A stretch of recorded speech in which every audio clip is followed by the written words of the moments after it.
Y cuando consideréis oportuno, ¿vale? Le damos un minutito al consejero, ¿vale?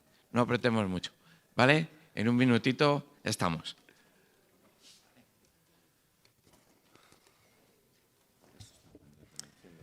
Pues muchísimas gracias, Emilio, y damos paso a esta mesa redonda, que, como bien ha comentado nuestro organizador, lleva el título de Retos y oportunidades de la bioeconomía agraria circular. Tendremos la ocasión de poder comentar, discutir en esta mesa redonda pues con las personas que os voy a presentar a continuación. De hecho, Alberto Pascual estaba inicialmente en el primer borrador de mesa que tenía como CEO del grupo Kerbest y en sustitución de Cristina Díaz de Morcillas de Sotillo, pues por las inclemencias del tiempo no ha podido desplazarse y Alberto la sustituirá. Así que muchísimas gracias, Alberto, por ofrecerte. A vosotros. Y os paso a presentar, en primer lugar, a Lorena Martín, que es técnico responsable de Avilagro, ¿de acuerdo? Y yo creo que va a ser una excelente ponente para poder comentar y discutir pues estos retos que tenemos, no solamente para los emprendedores que comentábamos estos días, sino también pues para toda la sociedad en general. Yo creo que será un tema interesante a presentar en esta mesa. Como os digo, también contaremos con Alberto Pascual, en este caso no solamente como presidente de la COE de Ávila, sino también como CEO del grupo Kerbest. De la Cámara, perdón. De la Cámara de Comercio de Ávila. Contamos también con Mario García, que es CEO de Agronexus, una de las startups de nuestra Universidad de Salamanca y que está sentado aquí en Ávila, a partir de la Facultad de Economía, con los procesos de aceleramiento y de impulso que tenemos en la universidad, pues ha conseguido establecerse aquí y nos dará un ejemplo de su startup en esta bioeconomía agraria circular que os comento. También contamos con Rubén Linares, que es profesor y coordinador del grado de Industrias Agrarias de aquí de la Universidad Católica de Ávila. Es el experto en producción vegetal y también tendremos ocasión de comentar y discutir estos aspectos generales. Pues una vez hechas las presentaciones, como os digo, podemos pasar un poco a los temas importantes que nos trae esta mesa redonda, fundamentalmente qué retos y qué oportunidades nos presenta la bioeconomía agraria circular. Comentaba el señor consejero y también en contactos que tenemos con la Consejería de Agricultura la importancia que tiene la PAC, esa política agraria común y los cambios de paradigma y de pensamiento que está habiendo ahora en Europa, y esa PAC también en conversaciones con nuestro querido Gerardo pues son importantes y tenemos que tenerlas en cuenta. Así que sin más, pues comenzamos si queréis el turno. Podemos comenzar con Lorena, y yo creo que esa visión que ella tiene de no solamente ser retos para los emprendedores en esta bioeconomía agraria circular, sino también un reto más amplio para toda la sociedad, puede darnos su visión de estos aspectos. Lorena, por favor. Sí, muchas gracias, Óscar. Yo como técnico responsable de la Asociación de la Industria Agroalimentaria de Ávila, representamos o tenemos socios de toda la cadena de valor. Entonces, no solo es lo agrario, sino que llegamos a la cadena, a la parte de distribución. Y yo creo que, se lo comentaba Óscar, que el reto no solo es para los emprendedores, sino para toda la sociedad. Para que la bioeconomía tenga éxito, tenemos que contar con una cooperación entre administraciones, universidades, centros tecnológicos y empresas, para que el conocimiento que tienen los centros tecnológicos y las universidades se pueda desarrollar y trasladar a las empresas y consigamos una innovación y una buena bioeconomía. Y nada, yo solo quería aportar eso porque estaba un poco que el reto no solo era para los emprendedores, sino que al final nos tenemos que implicar todos para ponérselo más fácil. Pues muchas gracias, Lorena. Sin duda hay que ampliar un poquito. Yo creo que tenemos un buen ejemplo en el Valle de Innovación que se nos presenta desde la Junta de Castilla y León, donde la presencia de todas las instituciones, centros tecnológicos, universidades y demás entes en este proceso yo creo que van a ser muy relevantes. No lo comentaba, pero por favor, en cualquier momento, si alguno de los asistentes tenéis cualquier pregunta, consulta que queráis hacer a los ponentes, estamos también para ello. Comentabas también, Lorena, el tema de los retos de desarrollo sostenible, los objetivos de desarrollo sostenible que tenemos que llevar a cabo, y eso también es muy importante desde el punto de vista de las empresas. Yo creo que esos temas cada vez más, ¿no? Tenemos que dedicarnos a a desarrollar esos objetivos y a poderlos implementar en nuestras estrategias. Sí, así es. Creo que la bioeconomía favorece y facilita y encamina a las empresas al cumplimiento de los ODS, de los Objetivos de Desarrollo Sostenible, y tenemos que aprovecharlo. Es mejor ser los primeros que los últimos. Entonces, hay que intentar ser los primeros. Sin duda, muchas gracias, Lorena. Y también con Mario, pues desde su visión, ¿no?, como una startup joven, recientemente creada, especialista pues, en todos los temas de sensorización, de sensórica agrícola, digitalización, creación de software, creación de apps para poder manejar de una manera más eficiente pues, todas las explotaciones agrarias que pueda haber, mejorar también el riego. Nos puedes dar también tu visión, ¿no?, cómo estas pequeñas startups emergentes pueden aportar a la hora de ofrecer nuevos retos y oportunidades para el sector. Sí, bueno, nuestra startup lo que pretende es un poco ayudar al agricultor a poder llevar un control de los costes en producción más detallado y que puedan ver esas posibles pérdidas que pueden tener a la hora de producir. Entonces, bueno, nosotros nos basamos un poco en una aplicación que tenemos que ayuda al agricultor al tema de gestiones de riego principalmente, y puede establecer una serie de alarmas en las que le va a indicar cuándo tiene que regar o qué procesos debe seguir. Y es muy importante también el tema de la bioeconomía, porque muchas empresas agrarias tienen que saber que es dinero, o sea, realmente todos los outputs que pueden generar estas empresas, hay un proceso detrás que le puede ser rentable para el agricultor y que realmente lo puede convertir en valor para la empresa. En el caso de Mario, pues también incluso colaborador de algunos de los grupos de la universidad que están instalados aquí en el campus de la Universidad de Salamanca, aquí en Ávila, en concreto el grupo TIDOC, dirigido por Diego González Aguilera, y un ejemplo pues, muy importante, ¿no?, de esa colaboración que hay entre grupos de investigación con empresas emergentes o startups emergentes. Sí, realmente la bioeconomía circular tiene que ser tarea de todos, desde, como bien ha dicho antes Lorena, las administraciones, grupos de investigación, universidades, empresas, porque no solo es tarea de las empresas, sino también si hay un grupo por detrás apoyando y todos remamos hacia el mismo rumbo, pues entonces sí que vamos a conseguir algo bastante importante y con gran cambio en nuestra sociedad. Muchas gracias, Mario. También para la intervención de Rubén, curiosamente ayer hablando con Cristina y preparando un poquito la exposición de la mesa, Cristina tenía un ejemplo idílico de bioeconomía circular. Ella se dedica, es gerente de Morcillas El Sotillo, y un ejemplo de aprovechamiento, como siempre decimos en Castilla y León y más en nuestra provincia, en Salamanca, que del cerdo se aprovecha todo. Pues Cristina nos iba a enseñar precisamente un ejemplo muy importante de esa bioeconomía circular, de esa recuperación de todos los residuos. Y también Rubén tiene un ejemplo interesante de aprovechamiento de los residuos finales de los cerdos, de esos purines, y podemos quizás también, por favor, Rubén, comentar todo lo que estimes oportuno. Sí, al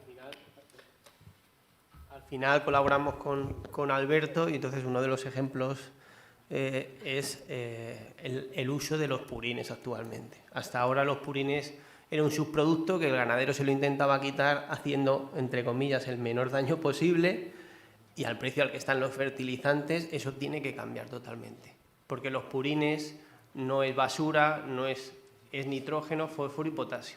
Entonces, si miramos en su conjunto, España está invirtiendo mucho dinero en comprar fertilizantes de fuera, cuando un porcentaje importante lo podríamos reaprovechar haciendo un uso adecuado.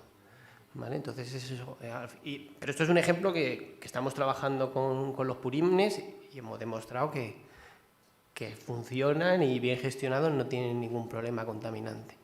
Pero se tiene que utilizar con absolutamente todos los subproductos que se generen en la cadena de abastecimiento de una empresa. Pues en el caso máximo, pues, yo qué sé, el CO2 que se está para fijarlo en plantas, o sea, cualquier cosa. Y eso tiene que cambiar, ¿vale? Pues gracias, Rubén, y a colación, como te ha comentado, ¿verdad, Alberto? Esos proyectos lo hablábamos ayer. También en la Universidad de Salamanca hemos tenido proyectos de PopTech, precisamente para poder valorar, en colaboración con Portugal, poder valorar todos estos residuos. Y allí los purines lo utilizaban no solamente para para las plantas de biogás, sino que luego el digestado que queda después de todo el procesamiento y la utilización como biogás podría aprovecharse de una manera muy eficiente pues como biofertilizante, como abono para los campos. Si quieres comentar cualquier aspecto. Yo, hombre, por lo que nos toca, por supuesto que gran parte de los estudios de investigación que hemos realizado desde Kerbes ha sido en torno a los purines, pero yo quería primero hacer un poco una reflexión del reto y la oportunidad que supone la bioeconomía para las empresas del sector primario y del sector agroalimentario. Porque al final estamos contando con una economía circular, porque todo esto surge de una economía circular que yo siempre defino como una de las más antiguas que tiene la humanidad, la economía circular y las sinergias que se establecen entre la agricultura y la ganadería, y que, bueno, pues prácticamente nos ha permitido o ha ayudado a desarrollar un poco el actual modelo social. Esa economía circular desde el sector primario también tiene que evolucionar, lógicamente, como ha evolucionado en la sociedad. Actualmente nos encontramos, como en otras ocasiones decimos, en el siglo de las ciudades. Esa sostenibilidad de ese modelo social tiene que seguir viniendo del campo, y entonces ahí se nos abren un montón de oportunidades a las empresas que nos encontramos en ese entorno rural, en ese campo, en esa agricultura y en esa ganadería. Hablamos de eso, cuando hablamos de bioeconomía, yo creo que hablamos de sostenibilidad, hablamos de digitalización, hablamos de todas las oportunidades que ahí se nos abren como sumideros de CO2 o como reaprovechamiento de las fracciones líquidas, en este caso del purín, de aprovechamientos energéticos que tenemos en nuestras manos, donde tenemos amoníaco, tenemos nitrógeno, tenemos agua, tenemos energía. Estamos hablando del futuro y estamos hablando de cómo aportar, ¿no?, a ese modelo social. Entonces, sí, la parte de estudios que hemos ido desarrollando con Rubén, parte de ellos a la hora de optimizar el aprovechamiento agronómico de nuestros estiércoles o de nuestros purines, eliminar también el agua ineficiente de esos purines o el nitrógeno ineficiente de esos purines, el establecer reducciones de emisiones a través de microalgas y del cultivo de microalgas en las fracciones líquidas del purín después de una decantación y después de procesos de nitrificación, desnitrificación, el intentar promover y recuperar los suelos con la microbiota, volviendo a activar esa microbiota de los suelos que lo lleva a hacer, que lleva a convertirlos en sumideros de carbono también.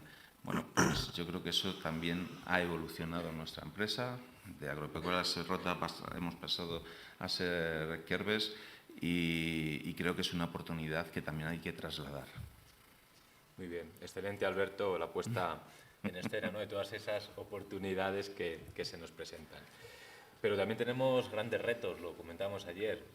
Hablamos un poco pues, de lo que nos viene, ¿no?, desde Europa con esa política agraria común, con esa PAC, los temas nuevos de esa bajada que tenemos que tener en fertilizantes químicos, que está ahí, por los temas de contaminación ambiental, fundamentalmente de eutrofización de aguas, etcétera, etcétera. Los nuevos impuestos que están surgiendo, el impuesto a los plásticos que acabamos de conocer, todo eso también son grandes retos a los que tiene que enfrentarse pues, toda esa bioeconomía agraria y que posiblemente dificulte en gran medida la implementación de muchas estrategias. ¿Cómo veis esa parte, Lorena, por ejemplo, de esos retos que se nos plantean, ¿no?, esas dificultades que tendremos que tener? Prefiero esta pregunta tan complicada.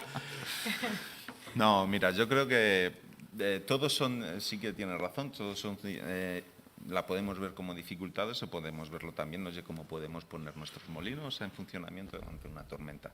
Siempre me gusta ver el vaso medio lleno, no sé si en este caso lo terminaremos de llenar o no, pero vamos a ver, yo sigo viéndolo como oportunidades y todo eso, todos esos retos nos hacen a las empresas seguir evolucionando, ¿vale? Seguir investigando y seguir cambiando también en nuestra estrategia. Las empresas, nosotros éramos una granja, yo creo, y me defino, nos definimos como, bueno, hemos evolucionado y hemos crecido como empresa, tenemos que empezar a conceptualizar nuestra estrategia de sostenibilidad. Tenemos que hablar de nuestra estrategia de sostenibilidad y tenemos que hablar de los criterios ESG, tenemos que empezar a hablar de los ODS, tenemos que empezar a tener argumentos que no llegan de hoy para mañana. Esto es un trabajo a largo plazo que también desde las administraciones y desde las instituciones tenemos que apoyar, porque las empresas necesitan generar y adaptar todo ese conocimiento para poder, si es que ahora mismo prácticamente en las entidades financieras ya están obligadas en un porcentaje a tener esa financiación responsable basada en esos criterios del environment, government and social. Todo esto no es algo que hagamos de un día para otro, necesitamos esa ayuda y ese conocimiento también, y una vez que empecemos a enfocar todos esos retos que se nos ponen por delante y los transformemos en oportunidades, aunque en muchas ocasiones se nos pone un poquito difícil, ¿vale? Todo hay que decirlo con esos impuestos que tú bien dices, pero oye, eso yo creo que si llegamos a este momento con una inversión fuerte y una estrategia fuerte en investigación que nos genere conocimientos que implementaran nuestros procesos y poder de alguna manera acelerar esa innovación y esa adaptación que necesitan las empresas, pues podremos dar respuesta. Si no, lo vamos a tener muy difícil. Sin duda, Alberto. Es cierto que, pues bueno, desde el tema de nuevos impuestos o incluso temas como las propias aseguradoras, ¿no? Ya plantean dificultades a la hora de establecer seguros en muchas de las explotaciones agrarias, industrias del campo agroalimentario. O sea, que esas dificultades, por supuesto que la investigación y la innovación en muchos casos las pueden solventar y no sé, Mario, cómo ves desde el punto de vista de esas inteligencia artificial, de esa digitalización, cómo se podrían implementar, ¿no?, algunas de estas oportunidades que podemos tener. Bueno, yo veo que muchos agricultores ahora mismo hay una problemática muy grande, que es que cada vez la humanidad tiende a una sobrepoblación, lo que significa que en el mismo terreno tenemos que ser más productivos, porque el terreno es el que es, pero a la vez tenemos que ser más sostenibles con el medio ambiente. Entonces yo creo que este tipo de tecnología, ya sea la inteligencia artificial para poder detectar posibles enfermedades o la instalación de sensórica para poder alertar en posibles estados críticos que tenga el cultivo, yo creo que beneficia de una manera positiva al agricultor, ya que le va a ayudar a ser más productivo en el mismo terreno en el que tiene que producir. Entonces, bueno, que yo creo que son aliados bastante potentes a la hora de generar valor y productividad. Sin duda. Muchas gracias, Mario. Y Rubén, desde el punto de vista de la investigación, de esa generación de conocimiento que podemos aportar desde las universidades, ¿crees fácil el apostar por temas emergentes en bioeconomía agraria circular? Fácil no es, pero es imprescindible. ¿Por qué? Porque vamos hacia un sistema productivo donde cada vez los márgenes van a ser más pequeños, es decir, cada vez al agricultor o al ganadero se le va a pagar menos y los costes productivos van a ser mayores. Entonces, obtenemos fuentes de ingresos de la gestión de estos subproductos que antes intentaba deshacernos de ellos, es decir, hablo de los purines, hablo del suero lácteo, hablo de la paja. Eso se tiene que revalorizar y que el agricultor obtenga dinero, o el ganadero, no solamente de ese producto principal, sino de esos subproductos. Y para ello es importante crear empresas, como hace la naturaleza, que exista una interrelación entre el agricultor, el ganadero, el distribuidor. Entonces ahí tiene que haber elementos, que supongo que serán empresas que gestionen todo esto, para que esas interacciones aumenten. Es la única forma. Entonces, sobre si es difícil, por supuesto, pero es que no nos queda otra. O sea, que antes decía, es que hay una normativa que hay que reducir o que aboga por reducir la aplicación de fertilizantes. Es que como el precio del fertilizante siga el precio que está ahora, la normativa va a ser lo que menos nos preocupe, porque este año hay muchos agricultores que no han aplicado fertilizantes o han aplicado la 10ª parte de lo que aplicaron el año pasado. Sin duda. Y desde toda la industria agroalimentaria, Lorena, ¿tú crees que es posible que en todos los pasos de la cadena se puedan ir implementando? ¿Puede haber una relación entre las distintas empresas desde el principio, desde la gente que está en el campo, en la agricultura, en la ganadería, hasta que el producto puede llegar a los hogares? ¿Hay relación entre estas empresas en los distintos puntos de la cadena? Yo creo que sí. De hecho, desde Avilagro unimos toda la cadena de valor y ponemos en contacto las distintas empresas en función de lo que necesitan cada una de la otra. O sea, que al final hacemos el encaje del puzzle, que al final es lo que se necesita. O sea, yo personalmente lo veo viable. O sea, creo que sí que se puede hacer. Es un trabajo que alguien tiene que hacer. De momento nosotros, por ejemplo, en nuestro caso lo estamos haciendo y sí que ponemos en contacto las distintas empresas en función de lo que necesitan unas y lo que pueden dar otras. Muy bien, pues ya vemos que... Me gustaría aportar Sí, por supuesto. lo importante que es la bioeconomía a la hora de fijar población, porque casi todo de lo que estamos hablando tiene que ver con el medio rural. También importante resaltarlo. Y a modo también ya por temas de tiempo podemos ir concluyendo. Os voy dando la palabra y si queréis resaltáis un poco los aspectos más relevantes, como este último que acabas de comentar, Lorena, de fijamiento en el entorno rural y cómo pues, las empresas pueden necesitar, ¿no? Desde ese mismo momento que tengamos jóvenes emergentes que se queden a trabajar en el entorno rural, pueden vivir más o menos lejos en las ciudades, pero luego que puedan retornar, ¿no? al entorno rural y desarrollar allí su labor. Así que os voy cediendo la palabra y concluimos. Nada, yo ya me he adelantado a tu pregunta. Yo quería destacar sobre todo eso por la importancia del medio rural, porque yo creo que la bioeconomía abre muchas puertas al medio rural y que con la bioeconomía se van a generar nuevos puestos de trabajo a los que habrá que dar formaciones nuevas y adaptarlos a las necesidades que vayan surgiendo. Muy bien, gracias Lorena. Mario. Sí, bueno, yo quería recalcar pues, que es muy importante que tanto las administraciones como las universidades trabajemos todos en un mismo rumbo y también apoyar el emprendimiento rural y el desarrollo rural, ya que en el campo también se puede emprender, no solo en las grandes ciudades, sino que se puede emprender también allí.